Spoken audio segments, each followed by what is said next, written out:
A kú déédé àsìkò yìí. Kókó inú ìwé ìròyìn la mú wá fún yín láti inú àwọn ìwé ìròyìn ilé wa. Orúkọ tèmi ni Ọmọgbémisọ́lá ọmọ Alọ́gọ̀madẹ̀. Àwọn olùgbé àti awakọ̀ ní agbègbè Olódó ìjọba ìbílẹ̀ Ẹgbẹ́dá ní ìlú Ìbàdàn ìpínlẹ̀ Ọ̀yọ́ ti ń rawọ́ ẹ̀bẹ̀ sí gómìnà ìpínlẹ̀ Ọ̀yọ́ Ṣèyí Mákindé kí ó bá wọn dá sí ìṣòro tí wọ́n ń kojú lójúnà yìí. Ìròyìn jábọ̀ wípé ìjọba ìpínlẹ̀ ti gbé àkànṣe iṣẹ́ ojúnà Ìbàdàn sí Ìwó fún iléeṣẹ́ agbaṣẹ́ṣe, bí ó tilẹ̀ jẹ́ wípé ojúnà ìjọba àpapọ̀ ni. Iléeṣẹ́ agbaṣẹ́ṣe tó ń ṣe afárá sì fi dá ìjọba lójú wípé ìpele kìíní nínú ìpele méjì iṣẹ́ ọ̀hún yóò wá sí ìparí ní ìbẹ̀rẹ̀ ọdún yìí, ṣùgbọ́n àwọn olùgbé ń rawọ́ ẹ̀bẹ̀ yìí nítorí ọ̀nà kan ṣoṣo tí wọ́n tún rí gbà ní àgbàrá òjò òwúrọ̀ àná tún ti wó lọ báyìí. Afárá tí yóò wó yìí nìkan ni ó so ìlú Ìbàdàn àti Ìwó ní ìpínlẹ̀ Ọ̀ṣun papọ̀. Ogunlọ́gọ̀ àwọn arìnrìn-àjò, awakọ̀ àti gbogbo àwọn tí wọ́n ń gba ojúnà yìí ni wọ́n bá ìjákulẹ̀ pàdé látàrí àpọ̀jù àgbàrá tí ó wọ́ afárá lọ. Súnkẹrẹ-fàkẹrẹ wá mú èrò ìrìnnà lo ọ̀pọ̀lọpọ̀ wákàtí kí wọ́n tó dé ibi wọ́n ń lọ. Lára àwọn awakọ̀ àti olùgbé agbègbè tí ó bá akọ̀ròyìn sọ̀rọ̀ sọ fún gómìnà kí ó bá wọn tètè ṣe ojúnà yìí. Akẹ́kọ̀ọ́ kan láti ilé-ìwé gíga gbogbonìṣe Ìbàdàn, Kazeem Alabi, ní òun fẹ́ẹ́ lò tó wákàtí kan nínú súnkẹrẹ-fàkẹrẹ lórí afárá kí òun tó ráàyè kọjá. Ó ní kí gómìnà bá wọn bá agbaṣẹ́ṣe sọ̀rọ̀ kí ó jára mọ́ṣẹ́ ojúnà. Olùgbé kan tí ó ń jẹ́ Lékan Anjorin ní ó yẹ kí òun darapọ̀ mọ́ àwọn akẹgbẹ́ rẹ̀ ní agbègbè Gbági fún ìrìnàjò okòòwò business trip lọ sí ìlú Àbújá, ṣùgbọ́n òun pàdánù ìrìnàjò yìí látàrí ojúnà tí kò dára, àfi kí òun kúkú padà lọlé lọ sùn. Ẹ̀kúnrẹ́rẹ́ ìròyìn yìí wà nínú ìwé ìròyìn Punch tó jáde lónìí. Gómìnà ìpínlẹ̀ Ọ̀ṣun Adémọ́lá Adélékè ti yan òṣèré ilẹ̀ Nàìjíríà Láìdé Bákàrè gẹ́gẹ́ bí amúgbálẹ́gbẹ̀ẹ́ lórí eré ìdárayá, àṣà, ìṣe àti ìrìnàjò ìgbafẹ́ Senior Special Assistant SSA on Entertainment, Arts, Culture and Tourism. Lánàá ni òṣèrébìnrin yìí gba lẹ́tà ìgbanisíṣẹ́ rẹ̀ tí wọ́n ṣe àfihàn lórí ẹ̀rọ abánidọ́rẹ̀ẹ́. Ó fi ìdùnnú rẹ̀ hàn sí gómìnà bí ó ti ṣe àfihàn àkàálẹ̀ rẹ̀ lórí ẹ̀rọ abánidọ́rẹ̀ẹ́ rẹ̀ Facebook. Bákàrè ṣe àpèjúwe ìyànsípò yìí gẹ́gẹ́ bí ìbẹ̀rẹ̀ iṣẹ́ òṣèlú rẹ̀, bí ó ti dúpẹ́ lọ́wọ́ gómìnà fún ìgbẹ́kẹ̀lé tí ó ní nínú rẹ̀ àti àǹfààní láti sìnlú. Ó wá jẹ́jẹ̀ẹ́ láti sa gbogbo ipá rẹ̀ kí Ọlọ́run ràn án lọ́wọ́. Bákan náà ni ó dúpẹ́ lọ́wọ́ gbogbo ará ìpínlẹ̀ Ọ̀ṣun pẹ̀lú ọmọ orílẹ̀-èdè lápapọ̀. Ó ní èyí jẹ́ ojúmọ́ ire fún òun bí yóò ṣe bẹ̀rẹ̀ ìgbésẹ̀ òṣèlú rẹ̀.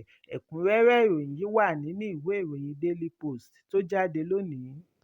Ìdàrúdàpọ̀ bẹ́ sílẹ̀ ní ilé ìgbìmọ̀ ìpínlẹ̀ Zamfara lánàá bí 18 nínú 24 ọmọ ilé ìgbìmọ̀ ṣe gbé ìgbésẹ̀ láti yọ agbẹnusọ ilé ìgbìmọ̀ Honorable Bilyaminu Moriki nípò. Ìròyìn jábọ̀ wípé àwọn ẹ̀ṣọ́ tí wọ́n dìhámọ́ra ogun kún ẹnu ọ̀nà ilé ìgbìmọ̀ ní ìlú Gòso láti dènà fàákájà. Ọ̀kan nínú àwọn ọmọ ilé ìgbìmọ̀ tí kò fẹ́ dárúkọ ara rẹ̀ sọ fún akọ̀ròyìn lórí ẹ̀rọ ìbánisọ̀rọ̀ wípé àwọn ti parí gbogbo ìgbésẹ̀ láti yọ agbẹnusọ nípò. Ọjọ́ 13 oṣù kẹfà ni wọ́n ṣe ìfilọ́lẹ̀ ilé ìgbìmọ̀ ẹlẹ́ẹ̀keje ìpínlẹ̀ Zamfara. Ẹgbẹ́ òṣèlú People's Democratic Party (PDP) ni ó ní ọmọ ẹgbẹ́ aṣòfin tí ó pọ̀ jù lọ. Ẹ̀kúnrẹ́rẹ́ ìròyìn yìí wà nínú ìwé ìròyìn Daily Post tó jáde lónìí. Ẹgbẹ́ Arewa Economic Forum (AEF) ti dúró lórí ẹsẹ̀ wọn lórí ìgbésẹ̀ oníkíákíá fún Ààrẹ Bọ́lá Tinubu láti ṣe àgbéyẹ̀wò òfin àyọkúrò ìrànwọ́ epo tí ìjọba rẹ̀ kéde ní ọjọ́ ìyànsípò ní ọjọ́ 29 oṣù karùn-ún ọdún 2023. Nígbà tí ó ń bá àwọn akọ̀ròyìn sọ̀rọ̀ ní ìlú Àbújá lánàá, alága àjọ AEF Ibrahim Shehu Dandakata tẹnumọ́ wípé àwọn gómìnà ni wọ́n kọ́kọ́ ń jẹ àǹfààní àyọkúrò ìrànwọ́ epo ní èyí tí ó ṣe àkóbá fún ọmọ orílẹ̀-èdè. Dandakata ṣe àfihàn wípé owó tí wọ́n ń fún àwọn gómìnà ni wọn kò ṣe àmúlò rẹ̀ sórí ètò ọrọ̀ ajé tí yóò mú ìrọ̀rùn bá ará ìlú. Ó ní pẹ̀lú wípé wọ́n ti ṣe àlékún owó FAAC, síbẹ̀ àwọn ìpínlẹ̀ kan kọ̀ láti lo owó yìí fún ìdàgbàsókè àwọn olùgbé. Dandakata ṣe àròyé lé bí Tinubu ṣe jẹ́jẹ̀ẹ́ láti yọ ìrànwọ́ epo nígbà ìpolongo ìbò àti ewu tí ìgbésẹ̀ yìí yóò dá sílẹ̀. Ó ní àyọkúrò ìrànwọ́ epo yìí ni yóò ṣe àlékún owó tí FAAC ń pín fún àwọn ìpínlẹ̀ ṣùgbọ́n tí wọn kò rí ipa rẹ̀ lára mẹ̀kúnnù. Wọ́n wá rọ Ààrẹ Tinubu kí ó ṣe àtúnyẹ̀wò ìpinnu rẹ̀ lórí òfin àyọkúrò ìrànwọ́ epo. Wọ́n ní ó nílò ìgbésẹ̀ oníkíákíá. Bí ààrẹ bá lè pàṣẹ fún àwọn gómìnà láti máa jíyìn bí wọ́n ṣe ná owó sí. Bákan náà ni ó sọ̀rọ̀ lórí èròǹgbà àti ṣe ìdásílẹ̀ ọlọ́pàá ìpínlẹ̀. Ó ní ó ṣeé ṣe kí àwọn gómìnà ṣe àṣìlò agbára láti lò wọ́n fún iṣẹ́ òṣèlú. Kàkà bẹ́ẹ̀, ó dá a lábàá kí wọ́n ṣe àgbékalẹ̀ àti àmójútó Police Constabulary ní ìpele ìjọba àpapọ̀. Ẹ̀kúnrẹ́rẹ́ ìròyìn yìí wà nínú ìwé ìròyìn Leadership tó jáde lónìí. Lánàá ni gómìnà ilé-ìfowópamọ́ àgbà CBN Dókítà Ọláyẹmí Kàdóso ń rawọ́ ẹ̀bẹ̀ sí ọmọ orílẹ̀-èdè wípé kí wọ́n ṣe sùúrù bí àwọn alámòójútó CBN ṣe ń sa gbogbo agbára láti rí i dájú wípé owó náírà gba agbára. Kàdóso sọ èyí níbi ìdánilẹ́kọ̀ọ́ ará ìlú fún ti ọdún 2024 tí wọ́n pe àkọlé rẹ̀ ní ìṣòro pàṣípààrọ̀ owó pẹ̀lú ọ̀nà àbáyọ tí àjọ Nigerian Economic Society (NES) ṣe àgbékalẹ̀ rẹ̀ ní CBN Center of Excellence Hall, Ifásitì Ìbàdàn. Gómìnà CBN Dókítà Usman Okpanashi láti ẹ̀ka òfin owó ní CBN tí ó ṣe aṣojú Kàdóso sọ wípé gbogbo ìgbà tí owó náírà bá ti ń ní ìpèníjà ní CBN náà ń ní ìpèníjà. Àwọn ń ṣiṣẹ́ tọ̀sán-tòru láti yanjú ìpèníjà tí àwọn sì ní ìrètí wípé yóò ní ìyanjú. Ó ní ìṣòro ní pàṣípààrọ̀ owó àti ọ̀wọ́ngógó ti dá sílẹ̀ báyìí. Àpọ̀jù ìbéèrè fún owó ilẹ̀ òkèèrè ni ó jẹ́ ìṣòro ńlá àtọdúnmọ́dún.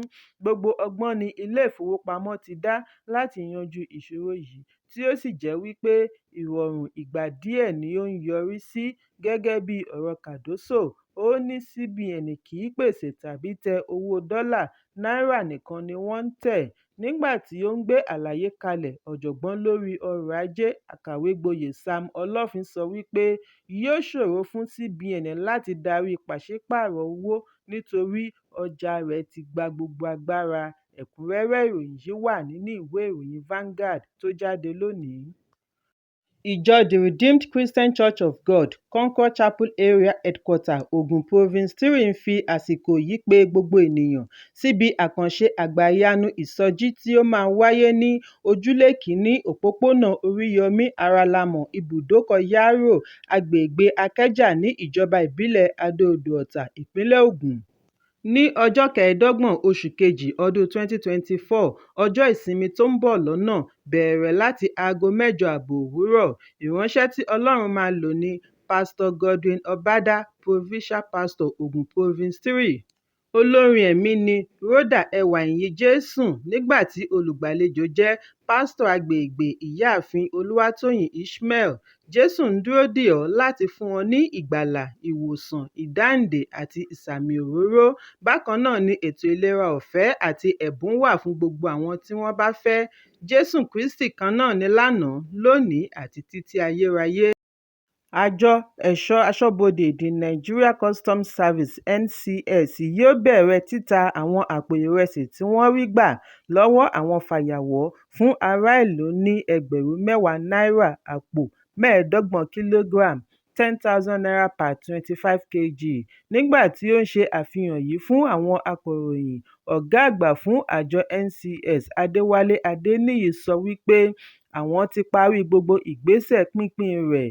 Aráàlú tí ó bá nífẹ̀ẹ́ sí i yóò gba fọ́ọ̀mù, ṣe ìforúkọsílẹ̀ pẹ̀lú àkọọ́lẹ̀ National Identification Number (NIN) kí wọ́n tó wá gba àmì ìdánimọ̀ (barcode) fún gbígba àpò ìrẹsì.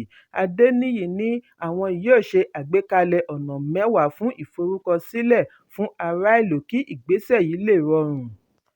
Ọ̀gá NCS ní àwọn gbé ìgbésẹ̀ yìí láti ṣe àdínkù sí owó ìrẹsì tó lọ sókè gọbọi. Ó wá ṣe ìkìlọ̀ wípé ẹnikẹ́ni kò gbọdọ̀ tún ìrẹsì yìí tà. Ẹni tí wọ́n bá gbámú wípé ó ń tú ìrẹsì ọ̀hún tà yóò fi ojú winá òfin. Ó ní fún ìgbà díẹ̀ ní ìgbésẹ̀ yìí, àwọn tí ó sì kúṣẹ̀ẹ́ jùlọ ni ìgbésẹ̀ yìí wà fún. Adéníyì tẹnumọ́ wípé ẹni tí kò ní NIN ò lè jẹ nínú àǹfààní yìí. Ó ní àwọn ní àfojúsùn fún ẹlẹ́gbẹ́jẹgbẹ́ oníṣẹ́ ọwọ́, olùkọ́, nọ́ọ̀sì, ìjọ àti àwọn ọmọ orílẹ̀-èdè tí wọ́n bá wà ní àrọ́wọ́tó wọn. Èròǹgbà wọn ni láti pín in dé ọ̀dọ̀ àwọn tí ó nílò rẹ̀ jùlọ. Láti lè rí i dájú wípé ẹnikẹ́ni kò gbọ̀nà ẹ̀yìn ni wọ́n ṣe pèsè ààbò tí yóò ṣàmójútó ìgbésẹ̀ yìí, bí wọ́n ṣe ṣe àmúlò ẹ̀ṣọ́ aláàbò àti láti darí gbogbo ìgbésẹ̀ kí ó má baà sí ìwà ìrúfin. Ẹ̀kúnrẹ́rẹ́ ìròyìn yìí wà nínú ìwé ìròyìn Vanguard tó jáde lónìí. Olórí ológun agbèfọ́ba CDS Ọ̀gágun Christopher Musa ti ṣe ìkìlọ̀ fún àwọn tí ó ṣe àpèjúwe wọn gẹ́gẹ́ bí ènìyàn ibi tí wọ́n ń pè fún ìdìtẹ̀gbàjọba lórílẹ̀-èdè látàrí ètò ọrọ̀ ajé tó dẹnu kọlẹ̀. Musa ṣe ìkìlọ̀ wípé ọwọ́ òfin yóò bà sórí àwọn tí wọ́n ń pè fún ìdìtẹ̀gbàjọba.